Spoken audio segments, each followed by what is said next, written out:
private. And so we have those two. Now, with public water, that's where our taxes come into play. We pay for that. We pay for the infrastructure ultimately that provides that to us, but then ultimately we pay, for that water, and then we pay for the utilities that heats the water as well too. We pay for access to the for our waste to go out to the appropriate places. So as much as there's an infrastructure for the water coming in, we pay for that water coming in.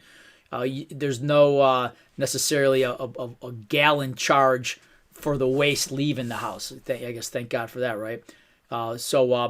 In recognizing that, and there we want water to freely come in, and we want water and waste along with that to freely leave the house.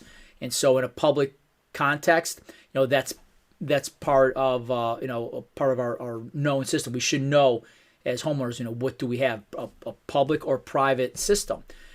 Private systems require more maintenance, more responsibility on the homeowner's part.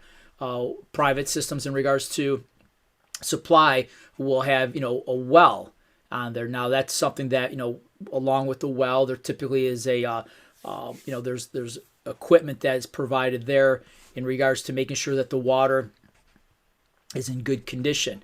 And so whether it's a filtering system or some sort of system that is providing salts are added, and the water has to be tested to make sure it's a potable and safe water.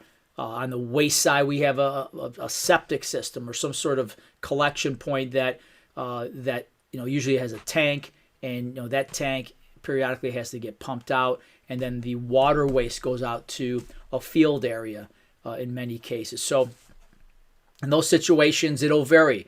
And we'll talk a little bit about all those things. As homeowners and ultimately as inspectors, it is our obligation to identify if a house is either public or private in its systems. And that's on the supply side and the waste side. So